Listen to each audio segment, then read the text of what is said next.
আজকে আমরা বানাবো পাকস্থলীর কষা রেসিপি। তো সবার প্রথমে আমরা মশলা করব। তো তার জন্য আদা, রসুন, কাঁচা লঙ্কা আর টক দই আমরা ভালো করে মশলা করে নিই। তো চলুন মশলা করে ফিরে আসি।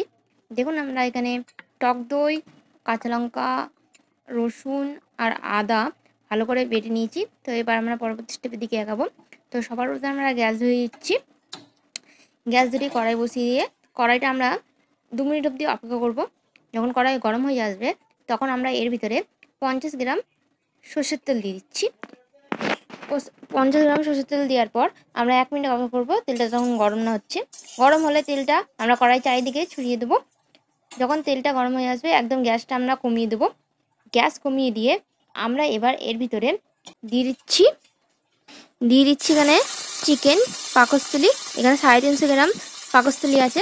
350 গ্রাম পাকস্থলী দেওয়ার পর আমরা এটাকে 3 মিনিট ধরে এই গ্যাসটা মিডিয়াম রেখে রান্না করব। 3 মিনিট পর আমরা গ্যাসটা একদম পুরোপুরি কমিয়ে দিচ্ছি। গ্যাসটা কমিয়ে আমরা এই পাকস্থলীর ভিতরে একে একে মশলা দিয়ে দেবো। তো তার জন্যে আমি এখানে 1 চামচ আদা বাটা নিয়ে নিচ্ছি। 1 চামচ আদা বাটা নেওয়ার পর আমি এখানে 1 চামচ রসুন বাটা নিয়ে নিচ্ছি। রসুন বাটা নিয়ে নেওয়ার পর আমি এতে 1.5 চামচ কাঁচা লঙ্কা বাটা দিয়ে নিচ্ছি। এখানে 1.5 চামচ কাঁচা লঙ্কা বাটা নিয়ে নিয়েছি। তারপর আমি এতে নিয়ে নিচ্ছি 1 চামচ রেড চিলি ফ্লেক্স আর 1 চামচ শুকনো লঙ্কা গুঁড়ো। 1 চামচ শুকনো লঙ্কা গুঁড়ো দেওয়ার পর আমরা এবার গ্যাসটা মিডিয়ামে রেখে সমস্ত মশলা মাংসর সঙ্গে ভালো করে মিশিয়ে নেব। আমরা 1 মিনিট ধরে ভালো করে এটাকে মিশিয়ে নিচ্ছি। 1 মিনিট হয়ে গেলে আমরা গ্যাসটা একদম কমিয়ে দিচ্ছি। গ্যাসটা কমিয়ে আমরা এটা ঢাকা দিয়ে আরও 1 মিনিট রান্না করব। যতক্ষণ না যে তেলটা আছে তেলটা মাংসের উপরে ভেসে বেড়ায়। দেখুন তেলটা বেরিয়ে এসছে। তো এই সময় এই তেলের ভিতরে আমরা 2টো মিডিয়াম সাইজের পেঁয়াজ কুচি দিয়ে দিচ্ছি। 2টো মিডিয়াম সাইজের পেঁয়াজ কুচি দেওয়ার পর আমরা একটা গোটা টমেটো দিয়ে দিচ্ছি কেটে।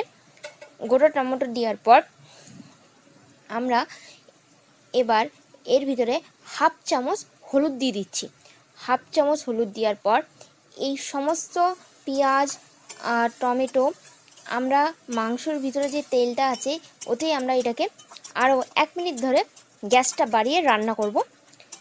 1 মিনিট যখন হয়ে যাবে তখন আমরা এর ভিতরে দিয়ে দিচ্ছি টক দই। এই টক দইটা আগে থেকে আমরা ফাটিয়ে নিয়েছি। এই 50 গ্রাম টক দই দিয়ে দিচ্ছি। টক দই দেওয়ার পর এইটাকে ভালো করে আমরা 30 সেকেন্ড অবধি ভালো করে এটাকে মিশিয়ে নিচ্ছি।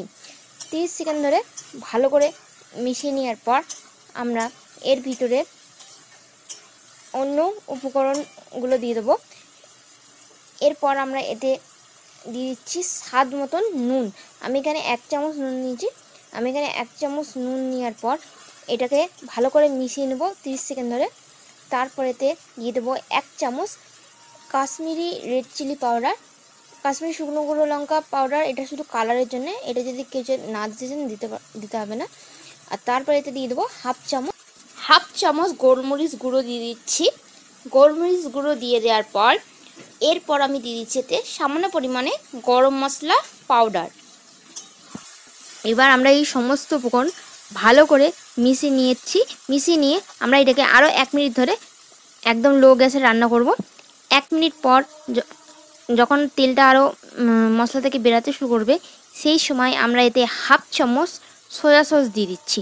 আপনারা যদি কেউ সয়া সস পছন্দ না করে সয়া সসটা না দিলেও হবে। আমার কাছে ছিল, আমি দিয়ে দিচ্ছি 1/2 চামচ সয়া সস দিয়ে।